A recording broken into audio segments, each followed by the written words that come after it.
Hello po sa inyong lahat mga ka-crypto. Ako po si Pinoy Crypto Trader at sa video na ito ay atin pong pag-uusapan ang isang mahalagang issue na dapat po nating malaman at pag-ingatan. Ito ay tungkol sa mga fake ads na kumakalat sa Facebook na ginagamit ang pangalan ng kilalang financial advisor na si Ginoong Chinky Tan para mag-promote ng isang cryptocurrency platform. Ang mga ads na ito ay hindi totoo at naglalayong manloko ng mga tao. At ayan, bago po tayo magpatuloy, ay nais ko lamang po munang bigyang linaw ang aking disclaimer kung saan ang nilalaman po ng video na ito ay hindi po ito isang financial advice. For education and information purposes lamang po ang layunin nito. At ayan mga ka-crypto, una sa lahat ay ano ba ang nangyari? May mga Facebook ads na lumalabas daw na naglalaman ng mga peking websites na ginagaya ang GMA News. Ang layunin ng mga peking websites na ito ay palabasin na si Ginoong Chinky Tan ay nagpo-promote ng isang cryptocurrency platform. Ang mga ads na ito ay naglalaman ng headline na nagsasabing The Central Bank of the Philippines sues Chinky Tan over statements he made on live television. Ngayon ayon kay Ginoong Chinky Tan, ito ay hindi totoo.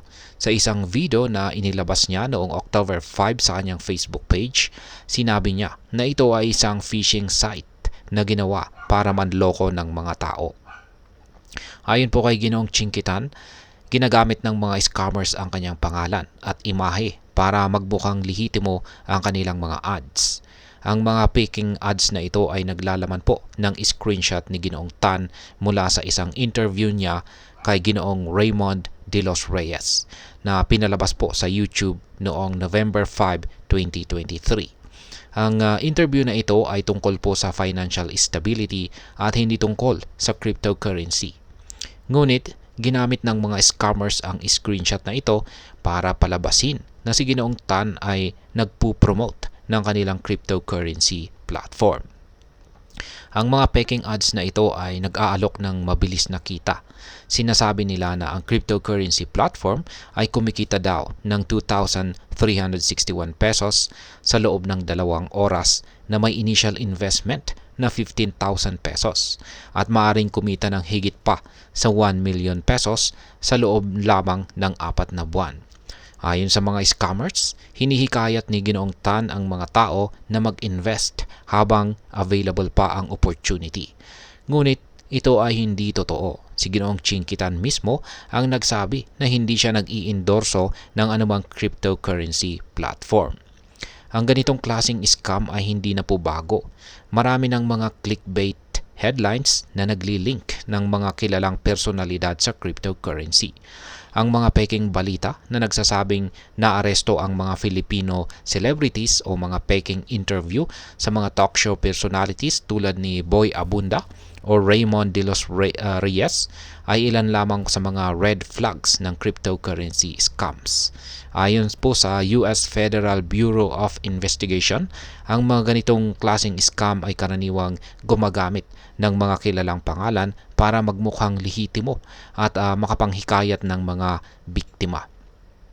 Ngayon ay ang masasabi ko naman po rito ay mahalaga na tayo ay maging mapanuri at maingat sa mga impormasyon na ating nakikita online, lalo na kung ito ay tungkol sa financial investments. Huwag pong basta-basta magtiwala sa mga ads na nag-aalok ng mabilis na kita. Siguraduhin i-verify ang mga sources ng impormasyon at huwag pong mag-atubiling magtanong o mag-research bago mag-invest. Kung may nakita kayong mga kahina-hinalang ads o websites, i-report agad ito sa mga kinauukulan para maiwasan ang pagkalat ng mga scams. At sa huli, tandaan natin na ang financial stability ay hindi nakukuha sa mabilisang paraan.